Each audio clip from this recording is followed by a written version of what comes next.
नमस्कार, स्वागत है आप सभी का हमारे इस विशेष कार्यक्रम में। दर्शकों, दुनिया की सबसे बेहतर व्यवस्था जनतांत्रिक व्यवस्था मानी जाती है। बिल्कुल निचले पायदान पर खड़ा हुआ व्यक्ति वह भी शासन में अपनी उतनी ही भागीदारी देता है जितना हवाई जहाज़ से चलने वाला हो, चाहे महलों में रहने वाला हो।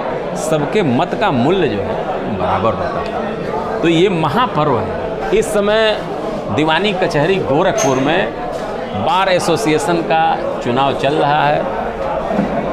अधिवक्ता प्रत्याशी लगातार अपने अधिवक्ता मतदाताओं से संपर्क कर रहे हैं और उनसे अपने पक्ष में मतदान की अपील कर रहे हैं। इसी सिलसिले में मेरा छोटा सा प्रयास है कि मैं भी उनकी आवाज़ बनूं और अपने प्लेटफार्म के माध्यम से अपने दर्शकों तक, जो उनके मतदाता भी हैं, वहाँ तक मैं भी उनकी बात पहुंचा सकूं। इसी उद्देश्य से मैं प्रत्याशियों से लगातार बातचीत कर रहा हूं। तो मृत्युंजय राज सिंह जी, आपका हमारे कार्यक्रम में स्वागत है। धन्यवाद आपका और सभी दर्शकों को, हमारे सभी भाइयों को सादर प्रणाम। मृत्युंजय राज जी, आप जो है उपाध्यक्ष पद का चुनाव लड़ रहे हैं और मतदाताओं से लगातार संपर्क कर रहे हैं। जी जी जी। तो मैं चाहूँगा कि थोड़ा सा एक प्रोफाइल आप अपने मतदाताओं को बताएं कि आपके माता पिता कौन हैं, आपका जो जन्म स्थान है वो कहाँ है, आपकी जो प्रारंभिक शिक्षा से लेकर और विधि स्नातक और विधि व्यवसाय तक का जो सफ़र है उसके बारे में ज़रा अपने मतदाताओं को बताइए। जी, आपने बहुत अच्छा क्वेश्चन किया। हमारा पूरा नाम मृत्युंजय राज सिंह है और मैं यहाँ गोरखपुर का ही मूल निवासी हूँ। और मेरा गांव जो है यहाँ से लगभग 30-35 किलोमीटर दूर सहजनवा बखिया मार्ग पर डुमरी निवास में है। और मेरे पिताजी श्री देवेंद्र राज सिंह अपर शोध अधिकारी सांख्यिकी के पद पर थे, वो रिटायर हो गए हैं। वर्तमान में हमारे छोटे भाई के साथ गाँव पे रहते हैं। हमारी प्रारंभिक शिक्षा दीक्षा हुई कि प्राइमरी पाठशाला हाज पाटी से कक्षा 5 तक की शिक्षा प्राप्त हुई। 6 से लेकर 8 तक हम जूनियर हाई स्कूल में पढ़े डुमरी निवास में, तथा हाई स्कूल की शिक्षा वैदिक धर्म इंटर कॉलेज डुमरी निवास से रहे। हम साइंस के विद्यार्थी रहे और इंटरमीडिएट की परीक्षा हमने जो है एमपी इंटर कॉलेज गोरखपुर से पास करी। उसके बाद हमने गोरखपुर यूनिवर्सिटी से बीएससी करा। BSc all round first class था हमारा। और उसके बाद मैं जो है एलएलबी और एलएलएम जो है मैं टीडी कॉलेज जौनपुर से किया और एलएलबी एलएलएम दोनों में मेरा गोल्ड मेडल रहा। और इस समय मुझे कचहरी में लगभग 16 साल हो गए वकालत करते हुए, और मैं वर्तमान में उपाध्यक्ष 10 वर्ष से ऊपर का चुनाव लड़ रहा हूँ। यह मेरे जीवन का प्रथम चुनाव है और मैं अपने अधिवक्ता भाइयों के बीच जा रहा हूँ, अपनी बात कह रहा हूँ और मैं उन्हें विश्वास दिलाता हूँ जिस तरह मैं अपने शैक्षिक क्षेत्र में मेहनत किया और गोल्ड मेडल प्राप्त किया, वैसे ही अधिवक्ता हित के लिए अगर मुझे कुछ भी करना पड़े तो मैं उसके लिए तत्पर रहूँगा। और अगर मैं सार्वजनिक जीवन में आया हूँ तो यह पूरा जीवन अपने अधिवक्ता भाइयों के लिए मैं समर्पित कर रहा हूँ। और आज के चुनाव से अगर उन्होंने मुझे इस योग्य समझा कि मैं उपाध्यक्ष पद पर निर्वाचित हूँ, तो मैं विश्वास दिलाता हूँ कि कभी भी मैं कहीं भी उनको ज़रूरत पड़ी 24/7 कभी भी वो मेरा फ़ोन ऑन रहेगा। मेरा मोबाइल नंबर 99 18 48 49 50 है। कभी भी मुझे याद करेंगे, आपका यह भाई मृत्युंजय राज सिंह वहाँ उपस्थित रहेगा। बहुत सुंदर। बिल्कुल, आप एक तरह से अपनी कार्य योजना भी रख दिए। जी जी। मृत्युंजय राज जी, निश्चित रूप से जब कोई व्यक्ति नेतृत्व करना चाहता है जी जी तो उसके अंदर एक इच्छा होती है कुछ करने की, जी, एक ललक होती है कि वो समाज के लिए कुछ करे या जहाँ है जिस परिधि में वो है जी वहाँ के लिए कुछ करे। जी जी जी। तो आपके अंदर भी ये इच्छा जागृत हुई होगी जी जी जी कि मैं अधिवक्ताओं का प्रतिनिधित्व करूंगा, उसके लिए मैं अधिवक्ता हितों की लड़ाई लगातार लड़ता रहूंगा। तो थोड़ा सा एक संक्षिप्त संघर्ष है, उसको भी बता दीजिए अपने मतदाताओं को।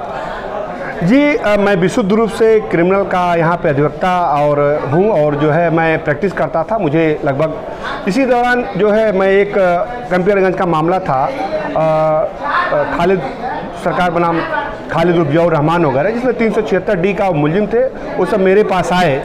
तो हमारे संघर्ष की कहानी वहीं से शुरू होती है। उसके बाद हम जो मुकदमा देखने जेएम सेकंड के न्यायालय में गए थे, वहाँ पे उस महिला गैंग के सदस्यों ने मेरे ऊपर हमला किया।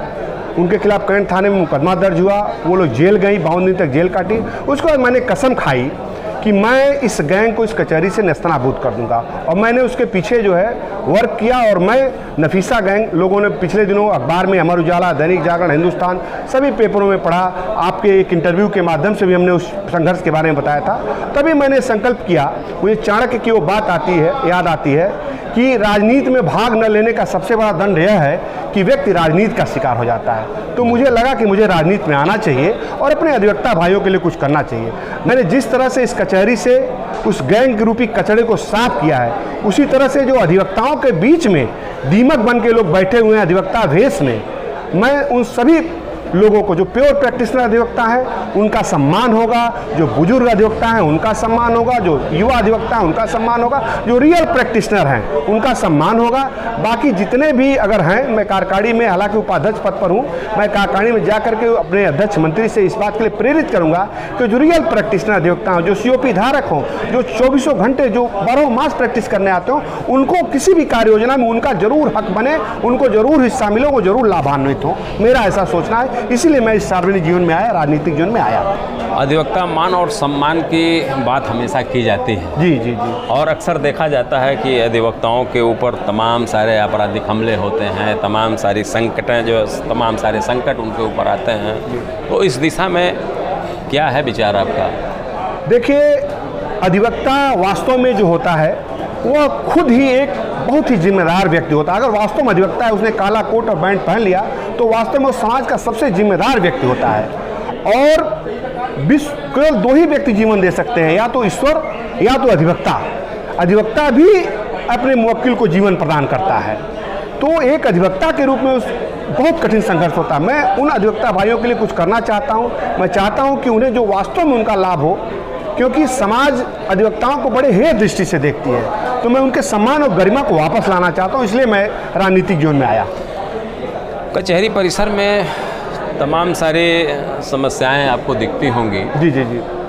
तो आपके दिमाग में एक कार्य योजना होगी कि मैं अगर कार्यकारिणी का हिस्सा बना तो उन समस्याओं का निजात दिलाने का प्रयास करूंगा। जी जी जी। तो उस दिशा में क्या आपने सोचा?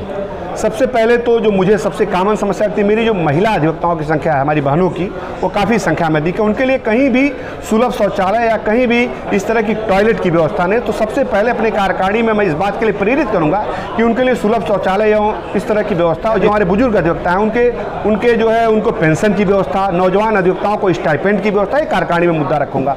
साथ ही साथ जो बैठने की व्यवस्था बड़ी समस्या है।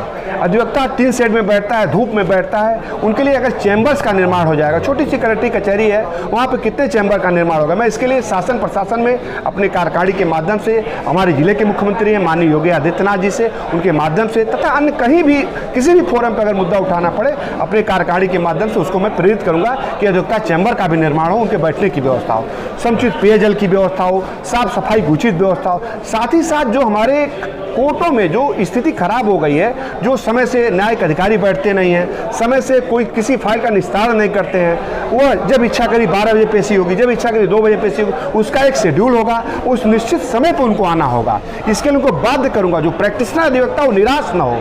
अगर 12:30 बजे पेशी है तो 12:30 बजे डायस पे अधिकारी को बैठना ही होगा, नहीं तो वह यहाँ से रिजाइन दे के वापस चले जाए। यहाँ से, यहाँ गोरखपुर में उनको अधिकार नहीं है। बहुत सुंदर तरीके से आपने अपनी कार्य योजना और प्राथमिकता भी आपने गिना दिया। जी। आपको आपका मतदाता जी आप ही को अपना उपाध्यक्ष चुने, क्यों? क्या कहेंगे, क्या अपील करेंगे? देखिए, यह कचहरी बड़ी ही बौद्धिक वर्ग इसका प्रतिनिधित्व मैं करने जा रहा हूँ। यह कचहरी खुद अपने आप में एक बुद्धिमान वर्ग का, हम किसी से अपने भाइयों से वो खुद अच्छा बुरा देखती है। मैं पिछले लगभग सालों साल से लगा हूँ। मैं चुनावी मेढक की तरह चुनाव में नहीं आया हूँ। मैं उपाध्यक्ष 10 वर्ष के ऊपर वाले में मैं कोई भी अधिवक्ता यह नहीं कह सकता कि मृत्युंजय राज सिंह सालों साल से न लगे हों। मैं अपने भाइयों के बीच में जाता हूँ, चाहे हापुड़ प्रकरण हो, चाहे कभी कोई अधिवक्ता मुद्दा हो, कोई मुद्दा हो, मैं बराबर अपने अधिवक्ता भाइयों के लिए अपने जो है हमारे पास प्रैक्टिस के अलावा समय निकाल करके मैं जाता हूँ। और मैं इसीलिए वो हमें इसलिए हमें वो अपना वोट देगी कि उसके पास एक शानदार विकल्प है। 2 विकल्प है इसमें, जिसमें एक शानदार विकल्प मृत्युंजय राज सिंह हैं। इसलिए वो वोट देगी। और उन्हें पता है कि अगर वो नफीसा गैंग का कचहरी से सफाया कर सकता है तो हमारे जो इस कार्यकारिणी में हमारे जो हमारे इस बार में जो भ्रष्टाचार व्याप्त है, जो पैसे का बंदर बांट किया जाता है, इन सब के लिए वो जो समुचित किया जाएगा। भाई हमारा आवाज़ उठाएगा, इसलिए मुझे मतदान करेगी। बहुत सुंदर। मृत्युंजय राज सिंह जी, हमारी भी मंगल कामना है कि आप उस पद को सुशोभित करें, आप उस पद को गौरवान्वित करें। आप अपने व्यस्ततम, जिस समय प्रचार का समय चल रहा है, और उसमें से आपने अपने व्यस्ततम समय से मेरे आग्रह को स्वीकार किया और आप यहाँ आए और आपने अपनी कार्ययोजना अपने मतदाताओं के समक्ष रखा। आपने अपनी जो आपका जो जीवन वृत्त है, प्रोफाइल आप रखे, इसके लिए आपको बहुत बहुत धन्यवाद। बहुत बहुत धन्यवाद। हम सभी कचहरी के अपने अग्रजों को, सभी वरिष्ठजनों को, सभी भाइयों को सादर प्रणाम करता हूं और तथा निवेदन करता हूं कि आने वाले 20 फरवरी को 20/2/2024 को आप जो है एक ही नारा मेरा है, परख सबकी करें, ग्रहण शुभ का करें। और अगर आप इस चीज़ को ध्यान देंगे तो निश्चित ही शानदार विकल्प के रूप में आप अपने भाइयों को कार्यकारिणी में पहुंचाएंगे। इसी बात के लिए इसके साथ ही सादर अभिनंदन, सादर वंदन, सभी भाइयों को सादर नमस्कार।